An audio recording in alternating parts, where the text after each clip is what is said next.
అందరికి shalom, good morning. అనుదిన కృపలో వస్తున్న లేఖనాలు మీరు వింటూ సంతోషిస్తున్నారని, ఆనందిస్తున్నారని అనుకుంటున్నాము. ఈ దినము కూడా అనుదిన కృపలో భాగంగా లేఖన భాగము ఇర్మియా గ్రంథము 1వ అధ్యాయము 8వ వచనములో, నిన్ను విడిపించుటకు నేను నీకు తోడైన్నాను, ఇదే యెహోవా వాక్కు. కాబట్టి ఎలోహిమని యెహోవా ఇర్మియాతో ఈ విధంగా సెలవిస్తూ వస్తున్నాడు. అవును ఇర్మియా, నేను నీకు తోడుగా ఉంటున్నాను, నేను నిన్ను విడిపిస్తాను, నువ్వు ఇజ్రాయేల్ దగ్గరికి వెళ్ళుము, ప్రకటించుము అని పరమ తండ్రి ఇర్మియాకు అభయమిస్తూ ధైర్యమిస్తూ నడిపిస్తూ వస్తున్నాడు. ఇర్మియా, అయ్యా నేను బాలుడను, నాకు మాట్లాడే శక్తి చాలదన్నప్పుడు ఇర్మియాతో పరమ తండ్రి సెలవిస్తుంటున్న మాట. కాబట్టి నేను నిన్ను పంపుతున్నాను, నువ్వు పంపు వారి యొద్దకు వెళ్ళి నా మాటను ప్రకటించుము, నా వాక్యాన్ని నువ్వు ప్రకటించుము.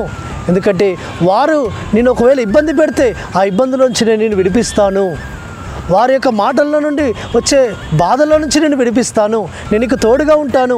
కాబట్టి నువ్వు నా మాటను ప్రకటించాలని పరమతని ఇర్మియాకు ఆయన తెలియజేస్తూ ఇర్మియాను పంపిస్తూ వస్తుంటున్నాడు. కాబట్టి మనం కూడా ఈ లోకంలో కొన్నిసార్లు మనము మనుషులు అనేకమైన రకాలు బాధలు పెడుతుంటారు, ఇబ్బంది పెడుతుంటారు, వారి మాటల ద్వారా మనకు బాధ కలుగుతుంటుంది.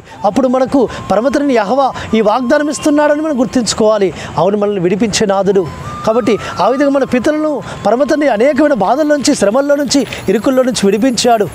కాబట్టి మనకు చూసుకుంటే దానియేలు ఆవిడ సింహాల బోనులో పడ్డప్పటికి కూడా పరమతండ్రి ఆ సింహాల బోనులో ఆ సింహాల బోనులో నుంచి విడిపించాడు. కాబట్టి పరమ తండ్రి విడిపించడానికి శక్తిమంతుడు. కాబట్టి మన ఆపదల్లో నుంచి, శ్రమల్లో నుంచి, ఇరుకుల్లో నుంచి, ఇబ్బందుల నుంచి విడిపించి మనల్ని ఆయన నడిపించే నాథుడు. కాబట్టి మనము అవును కొన్ని సందర్భాల్లో ఈ లోకంలో కొన్ని ఇరుకులలో పడిపోతుంటాం, ఇబ్బందులలో పడిపోతుంటాం.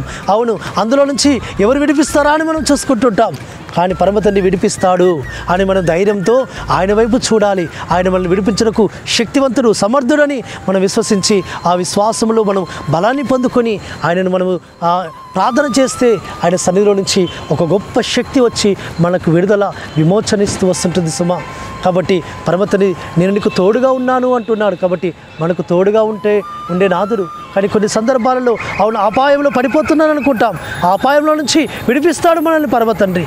కాబట్టి ఇప్పుడు నేను అయ్యో తొట్టుపడుతున్నాను అనుకుంటాం, ఆ తొట్టుపడే స్థితిలో నుంచి కూడా మనల్ని విడిపించి మనల్ని స్థిరపరిచే నాథుడు మన పరమ తండ్రి అయిన యెహోవా.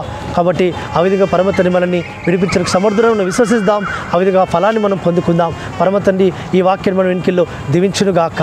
ప్రార్థన చేసుకుందాం. పరలోకందర మా తండ్రి, సర్వోన్నత జీవాధిపతి యాశ్వమిస్యానికి స్తోత్రములు. అవును తండ్రి, మీరు మనల్ని విడిపించడానికి శక్తివంతుడము, సమర్థుడవునైనా.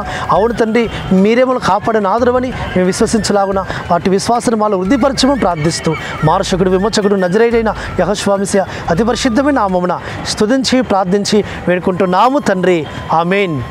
మన ఎలోహిమైన, మన రక్షకుడు, విమోచకుడైన నజరేయుడైన యెహోషువ సన్నిధి నుంచి ఆయన కృప, సమాధానము ఆయన మనకు నిరంతరం తోడుగా ఉంచి మనల్ని బలపరిచి నడిపించును గాక. ఆమేన్.